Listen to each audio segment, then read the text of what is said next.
Dès à présent, on a téléchargé le système d'exploitation Kali Linux.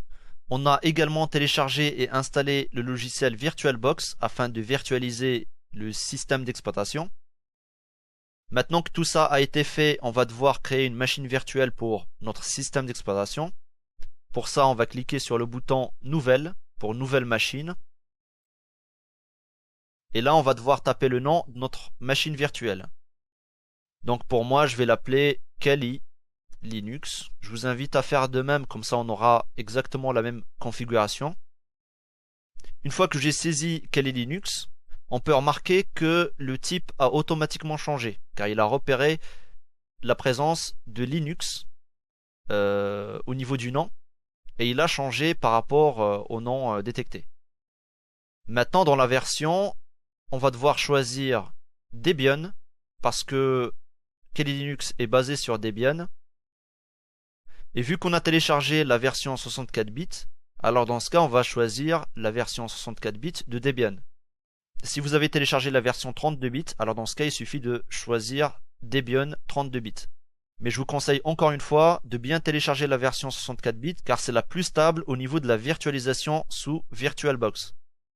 Une fois les différentes informations sélectionnées, on peut cliquer sur Suivant afin de passer à l'étape suivante. Et là, VirtualBox nous propose de choisir la quantité de mémoire vive en mégaoctets allouée à la machine virtuelle. Donc pour ça, vous pouvez choisir ce que vous voulez. Moi, je vous conseille de choisir au moins plus de 2 Go et de ne pas se mettre sur l'orange. Parce que sinon, vous allez empiéter sur les performances de votre machine réelle. Votre Windows, par exemple, si vous êtes sous Windows, va sacrément ralentir au lancement de la machine virtuelle. Pour ma part, je vais mettre 4 Go de RAM, de mémoire vive, et une fois configuré, on peut valider. Par la suite, VirtualBox nous propose également de créer un disque dur virtuel. Comme son nom l'indique, un disque dur virtuel n'est pas un disque dur réel, mais son volume de stockage est basé sur un disque réel. Donc on choisit de créer un disque dur virtuel et on clique sur Créer. Maintenant, il nous demande le type de disque dur virtuel qu'on veut créer. On laisse sur VDI et on clique sur Suivant. Et là, on doit choisir entre dynamiquement alloué et taille fixe. Un fichier de disque dur alloué dynamiquement n'utilisera d'espace sur votre disque dur physique qu'au fur et à mesure qu'il se remplira. Cependant, il ne se réduira pas automatiquement lorsque de l'espace sur celui-ci sera libéré.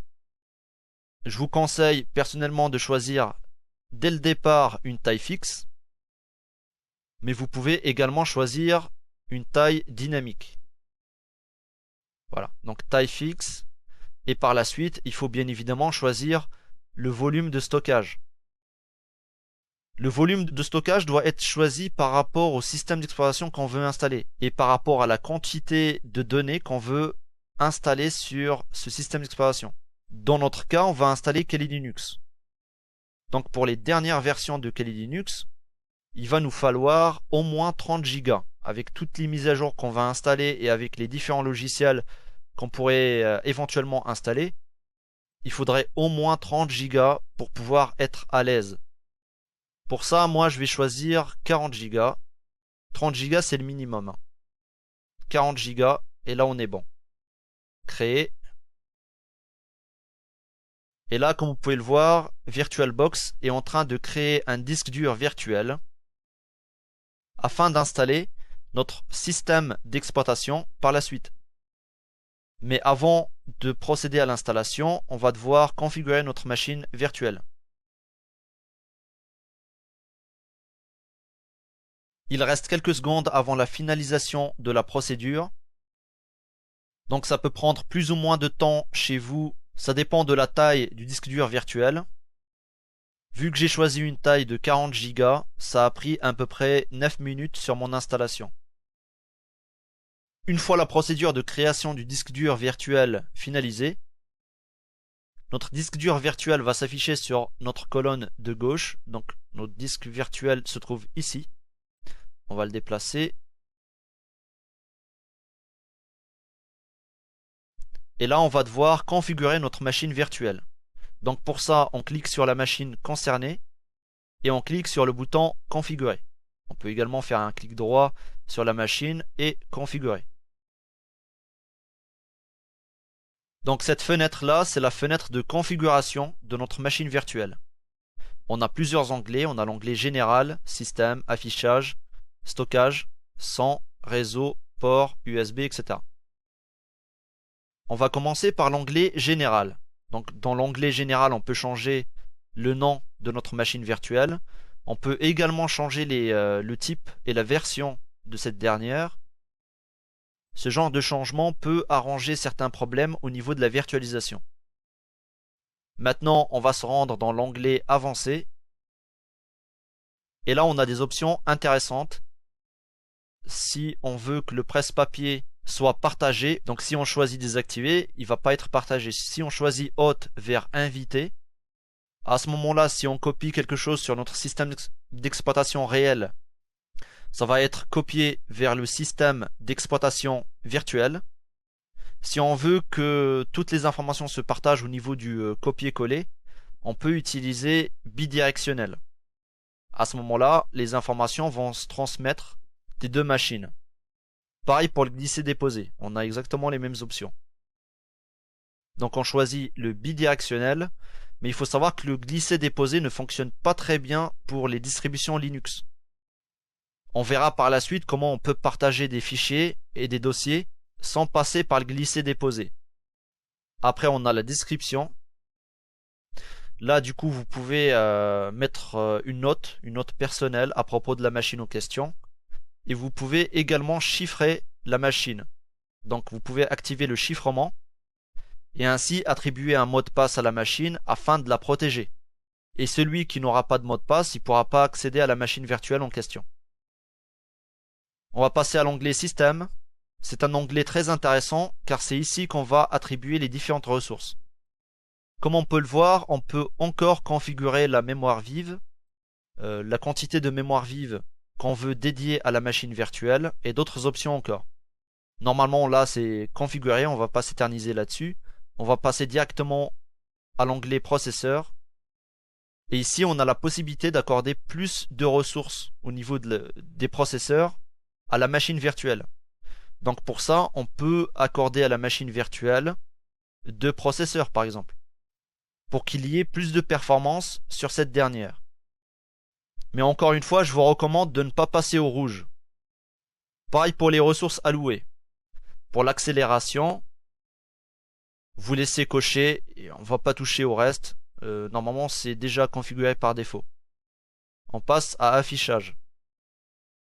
L'onglet affichage peut être assez intéressant pour l'activation de l'accélération 3D ou l'accélération 2D. Mais dans notre cas, on va faire de la sécurité informatique, donc on n'a pas besoin de ces options-là.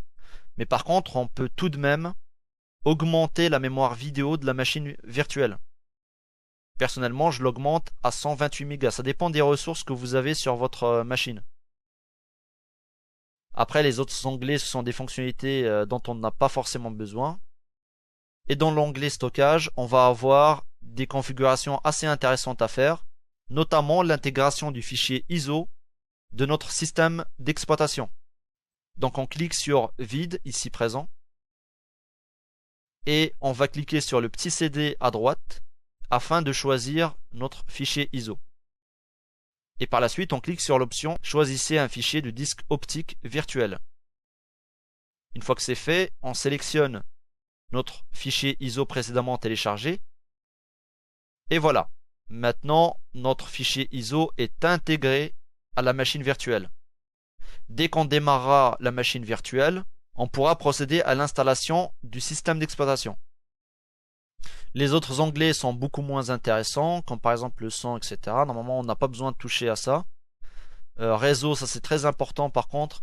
On va mettre le réseau sur accès par pan.